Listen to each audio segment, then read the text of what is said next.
உலக புகழ்பெற்ற ஆன்மீக போதகர்களும் அறிஞர்களும் விஞ்ஞானிகளும் ஆராய்ந்து சொல்லியிருக்கிறபடி சமுத்திரம் போன்ற உயிரோட்டமான சக்தி ஒன்றால் நாம் சூழப்பட்டிருக்கிறோம்.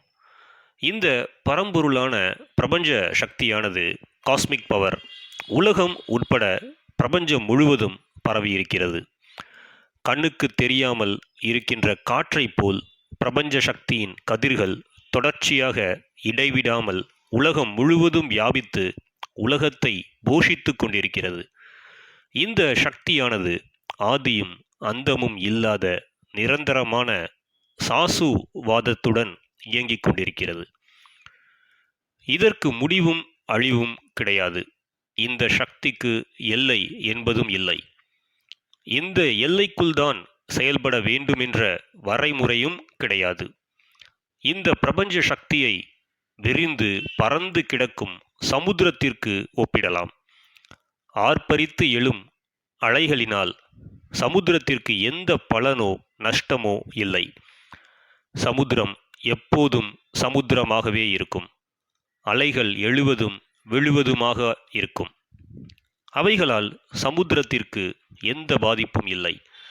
இதைப் போலவே இந்த பிரபஞ்சத்தில் தோன்றி மறையும் உயிர் மற்றும் உயிரற்ற பொருட்களினால் பிரபஞ்ச சக்திக்கு எந்த பாதிப்பும் இல்லை. மகாராஷ்டிரா மாநிலத்தில் தோன்றி மறைந்த ஞானியான மரியாதைக்குரிய நிசர்கதத்தா மகாராஜ் அவர்கள் பிரபஞ்ச சக்தி என்று ஒன்று இல்லாத நிலையில் இந்த உலகமும் பல உயிர்களும் தோன்றி நிலைத்து நிற்க வாய்ப்பில்லை என்று சொல்கிறார். எந்தவித அசைவுமின்றி ஓய்வாக ஒன்றாகவே இருக்கும் இந்த சக்தியே ஆதியும் மூலமுமான சக்தி என்று வர்ணிக்கப்படுகிறது. இதையே உயிர்களுக்கெல்லாம் உயிரான பரமாத்மா என்று அழைக்கப்படுகிறது. இந்த சக்திக்கு இணையாக ஒப்பிடும்படி வேறு எந்த சக்தியும் இல்லை. இந்த பிரபஞ்ச சக்தியே எல்லாவற்றிற்கும் மூலாதாரமாக அடித்தளமாக இருக்கிறது.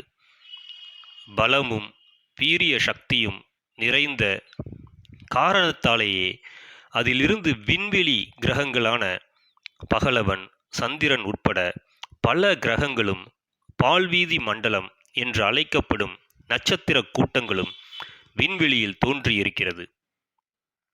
கண்ணுக்கு தெரிகிற மற்றும் கண்ணுக்கு தெரியாத பல உயிரினங்களும் மேற்படி சக்தியிலிருந்து தோன்றி மறைகிறது என்றும் ஆராய்ச்சியில் தெரிய வருகிறது.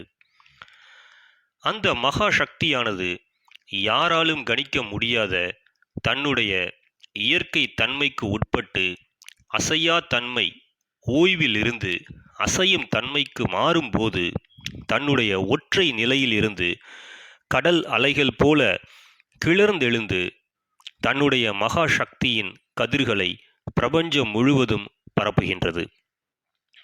இந்த சக்தி கதிர்களின் துகள்கள் கூட்டாக ஒன்று சேர்ந்து கண்ணால் பார்க்கக்கூடிய பல வகை வித்தியாசமான திடப்பொருட்கள், தேகம், மனம் கொண்ட உயிருள்ள மனித பிறவிகள் மற்றும் உயிருள்ள விலங்குகள், பிராணிகள், தாவரங்கள் முதலானவற்றை உண்டாக்குகிறது.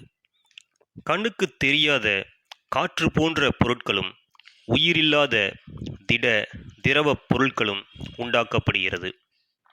கண்ணுக்கு தெரியாத இந்த மகா சக்தியின் துகள்கள்தான் எல்லா உயிரினங்களிலும் வாழும் சக்தியாக இருந்து வருகிறது. உயிருடன் இருக்கும் மனித பிறவிகளில் நான் உயிரோடு இருக்கிறேன், அயம் என்ற எண்ணத்தை உருவாக்குவதும் இதே சக்திதான். நான் இருக்கிறேன் என்ற முதலான எண்ணத்துடன் தினசரி காலையில் இந்த உலகம் ஒரு வினாடிக்குள் நம் முன்னே தோன்றி மலர்கின்றது. இந்த மகா சக்தியானது அசையா தன்மையில் ஓய்வில் இருக்கும்போது யாரையும் சுட்டிக்காட்டாத தன்மையில் இருக்கிறது.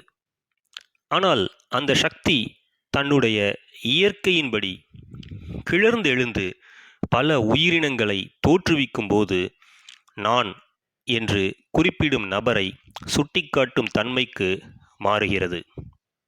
இந்த மூலாதாரமான ஒற்றையாக இருக்கும் பிரபஞ்ச சக்தி அசையும் தன்மைக்கு மாறி உயிரினங்களை தோற்றுவிக்கும் போது இரட்டைப்படை தன்மையுள்ள வாழ்க்கைக்கு மாறுகிறது. அதாவது தோற்றுவிக்கப்பட்ட உயிருள்ள மனித இனத்தில் எதிர்மறைகள் கொண்ட இரட்டை கூறு வாழ்க்கை தொடங்குகிறது. அதாவது பகல் என்றால் இரவும், இன்பம் இருந்தால் துன்பமும், மகிழ்ச்சி இருந்தால் துக்கமும், ஆண் இருந்தால் பெண்ணும் இருக்கும் என்ற அம்சங்களுடன் மனித வாழ்க்கை ஆரம்பமாகிறது. தோற்றுவிக்கப்பட்ட எல்லா உயிரினங்களும் மேற்படி சொல்லப்பட்ட மகா சக்தியில் அடக்கம். ஒவ்வொரு உயிரினத்திலும் மகா சக்தியின் துகள்கள் ஜீவாத்மாவாக இருந்து வாழ்க்கையை நடத்துகிறது என்பதை பற்றி தெரிந்து கொள்வோம். வாழ்க்கை முறையானது தர்க்க சாஸ்திர விதிகளுக்கு, அதாவது காரண காரியங்களுக்கு உட்பட்டே அமைந்திருக்கிறது. ஒன்றுக்கொன்று சம்பந்தப்பட்ட எதிர்மறைகளான இருபடை கூறு விதிகளுக்கு உட்பட்டே அமைந்திருக்கின்றது. ஏற்கனவே குறிப்பிட்டது போல் பிறப்பு என்றால் இறப்பும், நல்லது என்றால் கெட்டதும், வெளிச்சம் இருந்தால் இருட்டும், அழகென்றால் அசிங்கமும், அன்பென்றால் வெறுப்பும் சேர்ந்தே வாழ்க்கை முறை இருக்கும். நம்முள் ஓடும் உயிரோட்டமான ஜீவாத்மாதான் வாழ்க்கையை நடத்தும் சக்தியாகும். மேலும் ஞானி நிசார்கதத்தா மகாராஜ் சொல்கிறார், நான் என்று குறிப்பிடும் எதுவும் தனியாக படைக்கப்படவில்லை. நான் என்று குறிப்பிடும் தோற்றம் எதுவும் இல்லை. எப்பொழுதும் ஜீவாத்மாவானது ஐம்புலன்கள் அடங்கிய உடலையும் மனதையும் அடையாளம் காண்கிறதோ அப்பொழுதுதான் நீ, எனக்கு, என்னுடைய என்ற உணர்வு மனித பிறவிகளுக்கு ஏற்படுகிறது. மனதானது உண்மையில் ஜீவாத்மாவில் அடங்கியுள்ள பொருளாகும். நொடியில் அது விரிந்து நீண்டு செல்லவும் மீண்டும் சுருங்கி தன்னுடைய தாய் ஸ்தானமான ஜீவாத்மாவில் சேர்ந்து கொள்ளும் சக்தியை கொண்டது. மனதானது ஜீவாத்மாவின் அதிகாரத்துக்கு உட்பட்ட பணியை தானே எடுத்துக்கொண்டு ஜீவாத்மாவிற்கு பதிலாக தானே எழுவாயாக இருந்து மற்ற பொருட்களுக்கு எதிராக செயல்படுகிறது. அதாவது மனதானது தன்னுடைய தாய் ஸ்தானமான மூலாதார சக்தியான ஜீவாத்மாவை பின்னுக்கு தள்ளிவிட்டு ஜீவாத்மாவின் பணிகளை அபகரித்து கொண்டு செயல்படுகிறது. இதை நாம் சரிவர புரிந்து கொள்வது அவசியம். உண்மையான அசல் மனதான உயிரின், அதாவது ஜீவாத்மா விரிவாற்றல்தான் நாம் சொல்லிக்கொள்ளும் சாதாரண மனசு ஆகும். ஜீவாத்மாவின் உள்ளடக்க பொருட்களில் நம் மனதும் மூச்சும் அடங்கும். மனதும் சுவாசமும் ஒரே மூலாதாரமான ஜீவாத்மாவிலிருந்து வருபவைதான். மனதிற்கும் சுவாசத்திற்கும் தானாகவே இயங்கும் சக்தி கிடையாது. ஜீவாத்மாவே அவைகளை இயக்கும் சக்தியாகும். ஆகவே நமது சுயம் பற்றி சரியாக அறிந்து கொள்வதற்கு முதலில் காலம் காலமாக மனசு சொல்லும் நான் என்ற உணர்வு உண்மையானது அல்ல என்று தெரிந்து கொள்ள வேண்டும். இந்த தவறான நான் என்ற உணர்வுதான் மனித பிறவியின் அகம்பாவம் என்று சொல்லப்படுகிறது.